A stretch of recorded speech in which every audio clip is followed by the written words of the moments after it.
안녕하세요. 저는 대한민국의 평범한 50대 가정주부입니다. 햇볕이 쨍쨍하고 바람이 불지 않는 아주 더운 여름의 어느 날, 저는 첫째로 태어났습니다. 첫째로 태어났던 저는 육아에 대해 아무것도 모르시는 부모님의 손이 아닌 할머니와 할아버지의 손에서 자라왔습니다. 항상 돈 모으기 바쁘셨던 아버지와 어머니는 일주일에 한두 번 정도 얼굴을 보는 게 다였고, 할머니와 할아버지가 유일한 저의 친구였죠. 제가 태어나고 2년 뒤에 남동생이 태어나게 되었습니다.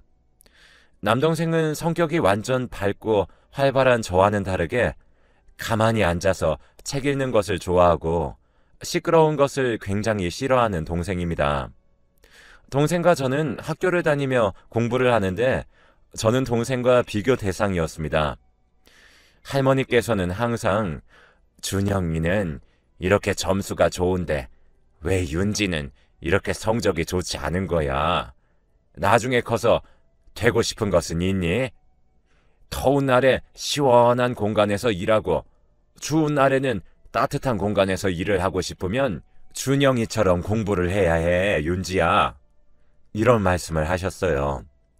어린 나이에 칭찬 대신에 꾸중을 많이 들었고, 그렇게 저는 항상 할머니의 꾸중을 들으면 울었습니다.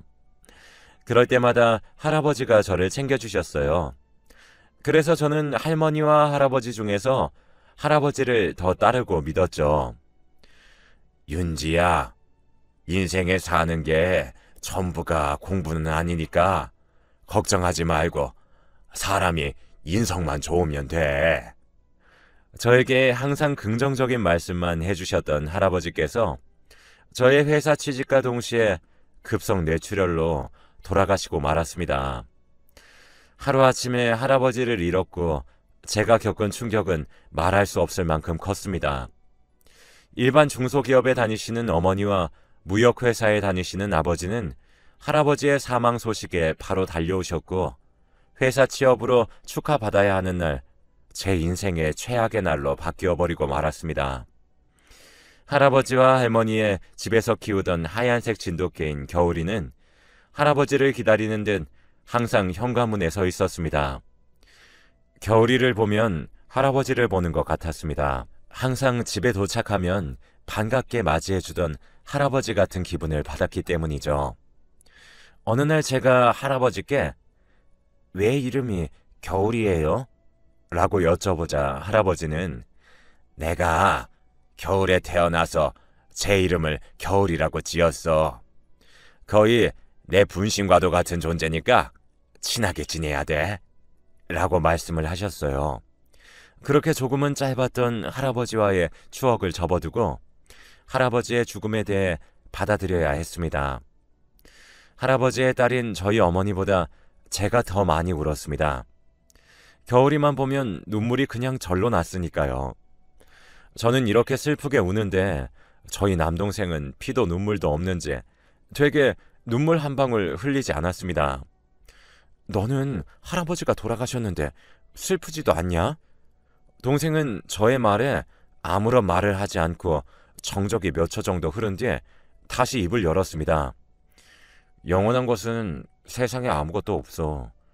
사람이 태어났으면 죽는 게 당연한 거지. 사람이 태어났으면 죽는 것이 당연하다는 것을 그 누가 모를까요? 알면서도 슬픈 것이 현실인데 저렇게 행동하는 남동생이 너무 매정하고 딱딱하게 행동하는 것 같아서 정말 보기가 싫었습니다. 너 말 되게 이상하게 한다? 그걸 누가 몰라? 됐다. 말하면 싸우기밖에 더 하냐? 그때부터 동생과의 사이는 그리 괜찮지 않았습니다. 하지만 그냥 가족이니까 그냥 살아가야지라는 생각으로 살았습니다. 할아버지의 죽음에 대한 아픔을 취업으로 인해 바쁘게 살아가다 보니 조금 괜찮았습니다. 윤지 씨, 나이도 젊은데 어쩜 그리 일을 잘해? 할아버지 말고 그 이외의 사람에게 칭찬을 받아보니 되게 기분이 색다르웠습니다. 한편 저희 남동생은 학교에서 전교권을 놓치지 않았고 그 결과 자신이 원하는 의학과에 진학을 하게 되었습니다. 할아버지의 죽음에서 그렇게 매정했던 동생이 소중한 사람의 목숨을 살리고 싶다고 의학과에 진학을 하게 된 것입니다. 제가 보기엔 성격이 썩 좋지 않은 동생이 과연 대학 생활은 물론 의사 생활을 잘 할까 의문이 들었죠. 저는 날이 갈수록 칭찬을 받았고 20대 후반에는 공장이 아닌 본사 회사에 들어가게 되었습니다.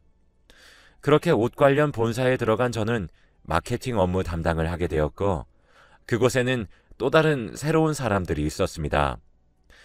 나와 같이 들어온 동기지만 항상 꾸중만 듣는 친구, 항상 예 아니면 아니오로 대답하길 원하는 대리님, 독설로 동기부여를 해주시는 팀장님 등등 새로운 사람들을 겪으니 조금 혼란이 왔습니다.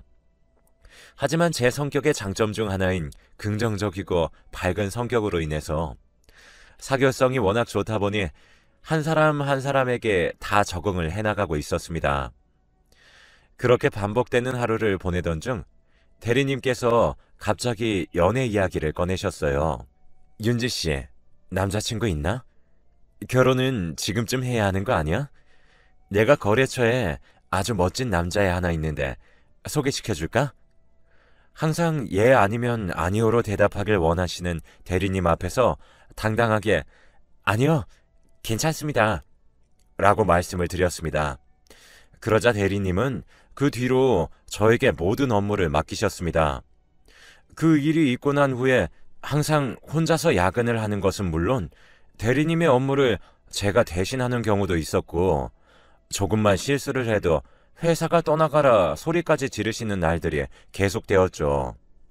차라리 그냥 그만둘까라는 생각도 들었지만 내가 잘못한 것이 없는데 왜 나가지라는 생각이 들었고 도저히 참을 수 없던 저는 대리님의 자리로 가서 하고 싶었던 말에 대해 다 이야기했습니다.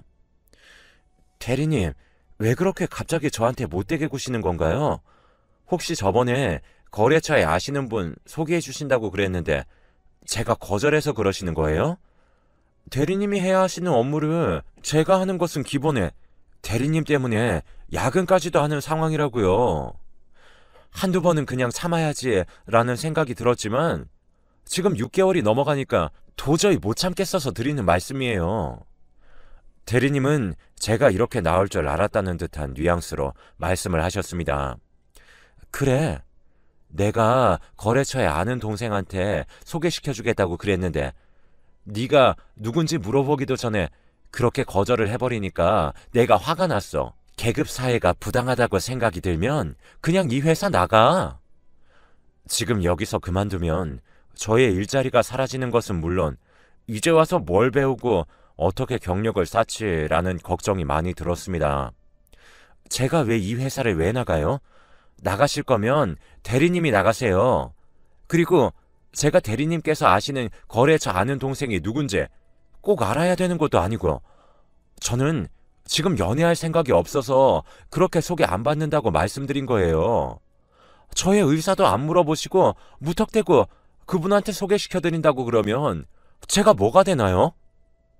그렇게 처음으로 들어간 직장에서 대리님과 한바탕 싸우게 되었고 언성이 더 높아지자 회사 동료들이 말려서 겨우 싸움이 끝났습니다. 그렇게 저는 집에 들어와서 할머니와 동생에게 오늘 있었던 일에 대해서 이야기를 하자 제가 예상했던 반응이 아니라서 되게 놀랐습니다. 근데 솔직히 이제 결혼할 때 됐잖아. 평생 그렇게 일만 하면서 늙어서 죽으려고? 할머니 살아계신 동안에 손주 보여드려야지. 그게 바로 효도야. 동생이 저에게 이런 말을 하자 기분이 이상했습니다. 진짜로 지금 결혼을 안 하면 언제쯤 하지라는 생각이 들었습니다. 그렇게 저녁밥을 먹고 자려고 누웠을 때 내일 다시 얼굴을 볼 대리님한테 너무 내가 아무런 생각 없이 들이댄 건가라는 생각이 들었죠. 그래서 마음에도 없는 죄송한 마음 찾아서 대리님께 문자를 보냈습니다. 대리님, 오늘 있었던 일에 대해서는 제가 잠시 정신이 나갔던 것 같습니다. 아무것도 모르는 후배가 잠시 미쳤었나 보다 라고 생각을 해주시길 바랍니다. 죄송합니다. 어차피 계속 얼굴을 볼 사이니까 결국엔 저의 마음이 편하자고 먼저 연락을 드렸더니 몇 분 뒤에 갑자기 전화가 걸려왔습니다. 그래, 어차피 이 회사에서 너도 나가지 않을 거고 나도 안 나갈 거잖아. 계속 얼굴 봐야 되니까 그냥 너그럽게 이해할게. 그래서 소개는 받을 거야? 생각해보고 내일 아침 회사에서 답해줘. 저는 대리님과 화해를 하고자 문자를 보낸 것인데 대리님께서는 제가 소개를 받겠다는 것으로 오해를 하신 것 같아 보였습니다. 여기서 한 번 더 거절을 해버리면 이제 더는 어떻게 해야 될 방법이 생각이 나지 않았고 결국엔 대리님께 소개를 받겠다라고 말씀을 드렸습니다. 별로 내키진 않았지만 소개팅 장소에 나갔습니다. 그렇게 잘 돼도 그만, 잘 안 돼도 그만이라는 생각으로 나갔던 소개팅이 긍정적인 방향으로 흘러가는 듯 싶었습니다. 하지만 저는 상대방에게 확실한 의사 전달을 해야 하는 것이 맞다고 생각을 했기에 말을 했습니다. 민석 씨, 죄송한데 사실 저는 소개팅이 잘 돼도 그만, 안 돼도 그만인 생각으로 나왔어요. 그러니까 뭐 저랑 굳이 잘 되려고 애쓰지 않으셔도 됩니다. 그러자 그 남자는 의미심장한 말을 했습니다. 알아요. 이미 저 다 알고 나왔어요. 앞으로 저 좋아할 일도 없을 거라는 거 아는데 저 딱 한 달 정도만 만나봐요. 그냥 연인으로 말고 친한 친구처럼. 결국 그 남자의 대답에 알겠다고 이야기를 했고 그 한 달을 매일매일 만났고 비가 오나 눈이 오나 바람이 부나 항상 어두운 저의 집 골목길을 데려다 주었습니다.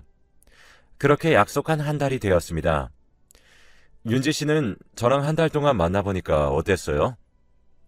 그의 대답에 저는 긍정적인 대답을 했고 결국 저희는 2년의 연애 끝에 결혼을 하게 되었답니다. 그렇게 결혼을 하고 대리님께 제가 그때 왜 그렇게 싫어했는지 모르겠네요. 감사합니다. 라며 감사 인사를 드렸습니다. 모두의 축하 속에서 저희는 결혼을 했습니다. 결혼한 지 3개월 정도 되었을 때부터 저희 결혼 생활이 조금씩 금이 가기 시작했습니다. 바로 저의 동생 때문에 남편과 제가 싸우기 시작을 했거든요. 남편은 집에서 첫째이자 외동입니다. 장남이었던 남편은 홀어머니를 모시고 살았죠. 간이 선천적으로 별로 좋지 않으셨던 시어머니는 수술을 하지 않으면 목숨이 위태로워지는 상황까지 오게 되었습니다. 결혼하기 전부터 남편의 가정 환경에 대해서 잘 알고 있었지만 저는 그럴 때마다 내 동생 의사니까 괜찮아 라고 상관없다고 이야기를 했습니다. 하지만 그것은 저만의 생각이었다는 것을 왜 생각하지 못했을까요? 저는 동생에게 다가가 지금 상황에 대해서 설명을 했습니다. 내 남편의 어머니가 지금 되게 목숨이 미중한 상태인데 네가 수술비랑 병원비 조금 싸게 해준다던가 돈이라도 조금 보태준다거나 그렇게 해줄 수 없을까? 아니면 수술을 너가 진행을 해준다거나 워낙 요즘 세상이 무서워서 믿고 수술을 부탁할 사람이 없어서. 동생은 남편과 제가 있는 상황에서 이렇게 말을 합니다. 내가 왜 누나의 남편의 어머니를 도와줘야 돼? 그리고 내가 저번에 할아버지 돌아가셨을 때도 분명 이야기했을 텐데 세상에는 영원한 게 없다고. 사람은 태어났으니까 죽는 게 맞다고 이야기를 했는데 그냥 보내드리는 게 맞지 않을까? 매형의 어머니가 그걸 더 원하실지도 몰라.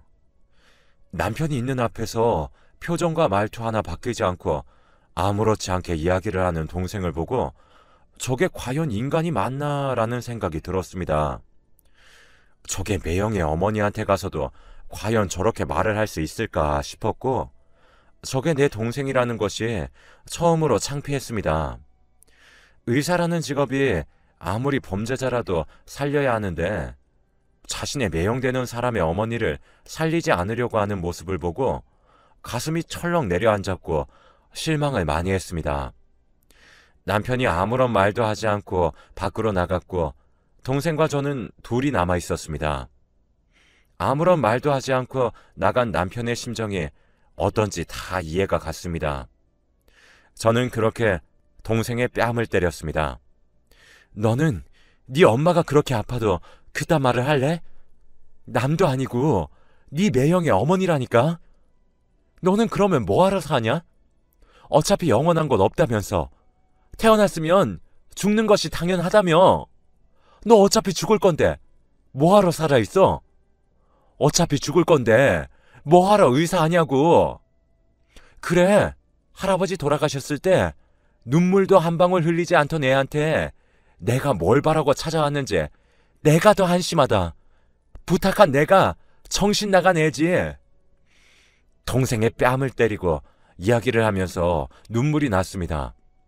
동생의 저 경멸하는 듯한 눈빛이 너무 저를 비참하게 만들었습니다.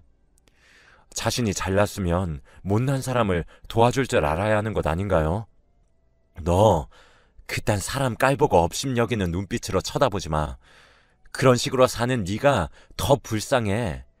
그렇게 살다가 과연 네 장례식장에 올 사람들은 있을까? 그런 식으로 행동하다가 가족이고 친구고 네가 다 떠나. 제발 정신 좀 차려라. 너보다 잘 못 사는 사람이 있으면 도와주려고 하고 손 내밀 줄도 알아야 돼.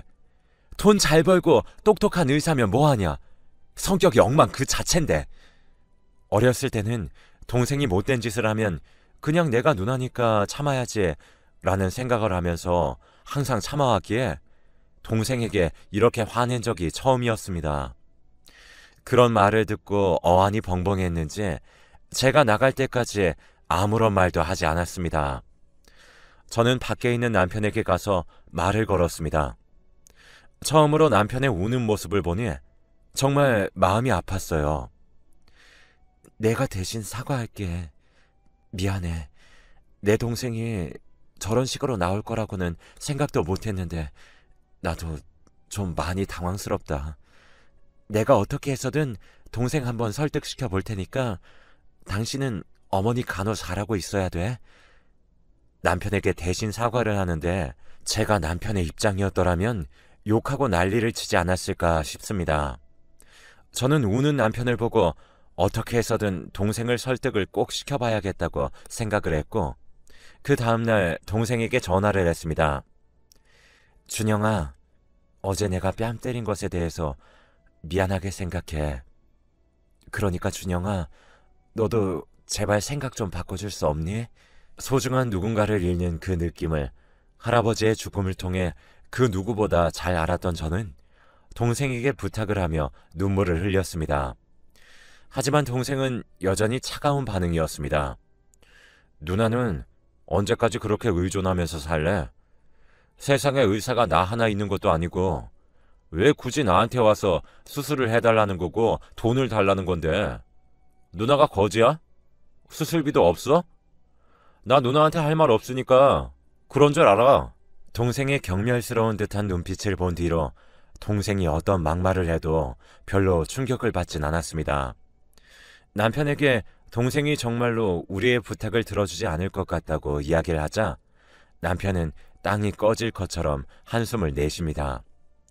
그렇게 남편과 저는 동생에게 사정사정하는 동안에도 시어머니께서는 고통을 호소하십니다. 얼른 수술을 빨리 하면 할수록 더 좋다고 하는데 저희 동생은 뭐가 그리 잘났고 왜 그렇게 도와주기 싫어하는 것일까요? 결국 며칠 동안 버티시던 시어머니께서는 응급실로 실려가게 되었습니다. 바로 수술을 들어가셔야 했기 때문에 돈 문제는 뒷전이라고 생각을 했죠.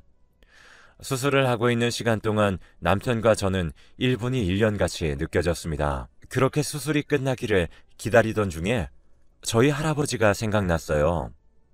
할아버지는 아무런 예고도 없이 갑자기 나타난 급성 뇌출혈로 인해서 돌아가셨기에 소중한 사람을 잃는 그 느낌을 남편이 겪지 않았으면 좋겠다라는 생각으로 간절히 기도를 하며 수술이 끝나기를 기다리고 있었습니다. 다행히 10시간의 대수술 끝에 시어머니의 목숨은 다시 되돌아오게 되었습니다. 남편과 저는 그제서야 한숨을 돌렸지만 문제는 돈이었습니다. 앞으로 계속 있을 병원 진료비와 약값은 물론 지금 당장 수술비와 입원비를 회사원 2명의 월급으로 감당하기에는 조금 벅찼습니다. 결국 남편과 저는 아는 지인들에게 사정을 이야기하면서 한두 푼씩 빌렸고 겨우겨우 돈을 마련하게 되었습니다. 일단 급한 불을 꺼야 한다고 생각을 했기에 돈 빌린 것은 나중에 일을 하면서 갚자라는 생각을 갖고 있었죠. 하지만 시어머니는 앞으로 입원을 하면서 더 경과를 지켜봐야 하는 경우였기에 일단 수술비만 결제를 하기 위해 데스크로 향했습니다. 남편과 저는 시어머니의 성함을 부르고 돈을 내려왔다고 이야기를 하자 최영희님 이미 수술비 납부 다 하셨습니다. 라고 말을 하셨습니다. 가족 중에 돈을 낸 사람이 아무도 없을 텐데 도대체 누가 돈을 냈을까 의문이 들었습니다. 도대체 누가 돈을 냈어요? 정윤지 씨 남동생이라고 그러시던데요. 곧바로 이 사실을 알자마자 동생에게 전화를 했어요. 그러자 동생은 저의 전화를 받지 않고 문자로 답장이 왔습니다. 나 지금 잠깐 회의 중이니까 문자로 보낼게. 누나한테 너무 못되게 굴어서 그냥 화해하자는 의미에서 낸 거니까 너무 고맙게 생각 안 해도 돼. 내가 상처 준 말들 그냥 다 무시했으면 좋겠어. 매형한테도 죄송하다고 좀 전해주라. 동생의 문자를 보고 저는 또 눈물을 흘렸습니다. 나중에 이야기를 더 하다 보니 자신의 생각이 너무 짧았다는 생각이 들었고 처음으로 손찌검을 한 누나를 보면서 많은 생각이 들었다고 하더군요. 결국 동생의 도움으로 빚은 지지 않게 되었습니다. 그래서 지금도 동생과 저희 가족은 잘 지내고 있습니다. 항상 어려워 보이는 사람이 있으면 지나치지 않고 직접 다가가서 도와주는 사람이 꼭 되시길 바랄게요. 그렇다면 언젠간 자신이 어려워질 때 나에게 도와주는 사람들이 많아지지 않을까라는 생각이 듭니다.